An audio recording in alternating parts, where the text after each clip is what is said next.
Adriana Conconi, directora de Políticas y Alcance de OFI en la Universidad de Oxford. Nos acompaña Adriana. Coméntanos cómo se articula Oxford y a través de OFI, danos señales de qué hace OFI en el marco de un foro como este y cómo contribuye a estas alianzas estructurales. Sí, por supuesto, un placer estar aquí. Muchas gracias por la invitación.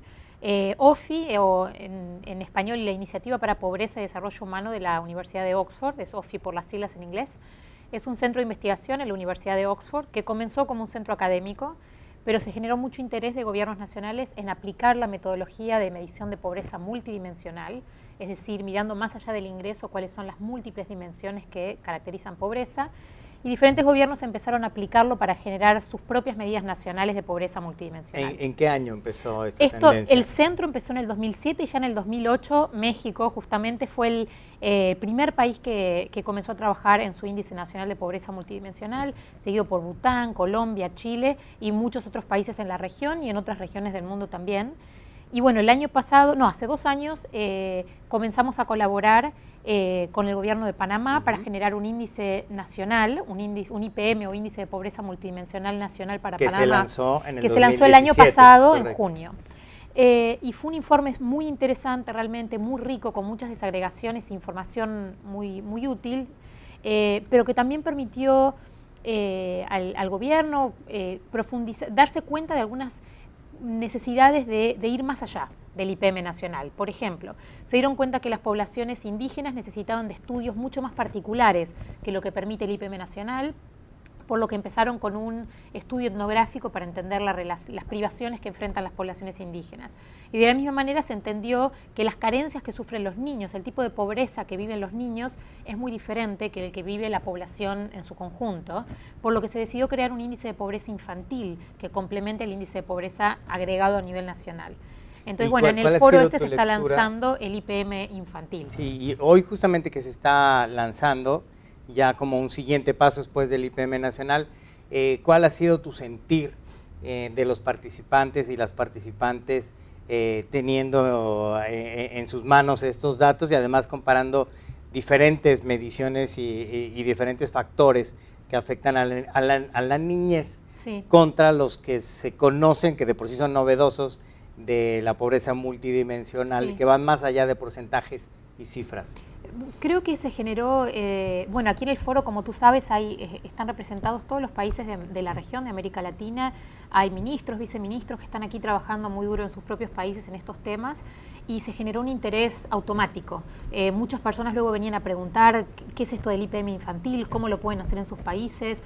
Hay muchos países, la gran mayoría de la región ya tiene IPMs nacionales, pero sí, Panamá es el primero en toda la región y uno de los primeros en el mundo en hacer un índice específico de la niñez.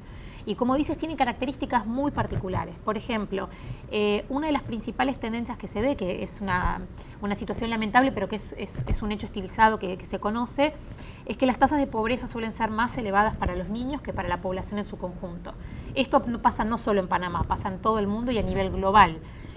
Por ejemplo, aquí 19% de la población es pobre por IPM nacional, a nivel nacional, pero esta tasa sube a 32% en el caso de los niños. Y luego habría que ver en cuanto a regiones, ¿no? En qué partes del país. ¿Y cuáles son? Bueno, nuevamente, y en esto se mantiene la tendencia que se dio con el IPM nacional también, que las comarcas indígenas son aquellas que tienen tasas de incidencia de pobreza de la niñez, en este caso más elevadas. Pero como mencionas también, el índice, como en este caso es específico para niñas de 0 a 17 años, tiene algunos indicadores que son muy innovadores y que son muy específicos para la niñez. Y eso permitió distinguir que, por ejemplo, el indicador que contribuye de manera individual, que tiene una contribución más elevada a pobreza en la niñez, es el de recreo y esparcimiento, por ejemplo, que tiene que ver, es algo que es particularmente relevante para los niños. Todo el mundo, a todos nosotros también nos gusta el recreo y el esparcimiento, pero el tipo de impacto que puede tener en la vida de los niños es muy diferente. Y se ve que ese es el indicador que más contribuye a la pobreza infantil, mientras que el indicador que menos contribuye a la pobreza infantil en Panamá, de acuerdo a los datos que se lanzaron esta mañana, era el de trabajo excesivo, trabajo infantil, que es un fenómeno que por suerte en el país está muy controlado. Por supuesto que todavía queda un poco para hacer en ese sentido, pero que se ha logrado mantener bajo control. No, y que son además muy innovadores, ¿no? Porque hace unos años hablar de recreo, esparcimiento y demás, Sí. podría ser como, Sí, como no absolutamente. aceptado como ahora, como un factor que puede determinar el desarrollo. Ahora, ¿qué sigue? ¿Qué otros productos veremos de Office? Y ya tenemos un IPM nacional, uno enfocado a niñez. ¿Cuáles son los que vienen? Creo que lo básico o los próximos pasos en este momento van a ser ir más allá de la medición.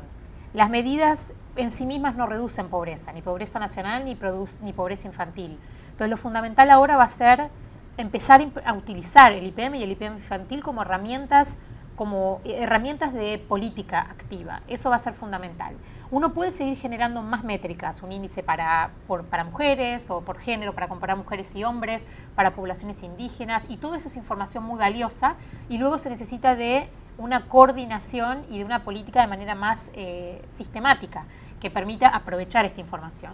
Adicionalmente, en algunos países empezamos a trabajar con el sector privado. Por ejemplo, Costa Rica es un país donde ya hay más de 40 empresas del sector privado que por su propia iniciativa empezaron a computar el IPM dentro de sus empleados y familias, para entender cómo gente que tal vez, empleados que tienen el salario mínimo legal y que tienen un trabajo estable, un trabajo formal, igual así eran pobres por IPM, y descubren, por ejemplo, que tiene que ver con el hecho de tener un miembro del hogar con discapacidades, o por ejemplo de ser una madre soltera y no tener apoyo para el cuidado de los niños, por ejemplo. Claro. Entonces creo que eso también puede llegar a ser una avenida muy interesante de trabajo y de cooperación entre sector público y sector privado para ver cuáles son los próximos pasos en reducción de pobreza en Panamá. Claro, bueno, y entonces está dicho, la posibilidad de tener información lo más desagregada posible, a detalle, llegando microscópicamente a lo local, es posible y está disponible. Ahora lo que sigue es utilizarla para la toma de decisiones y para erradicar la pobreza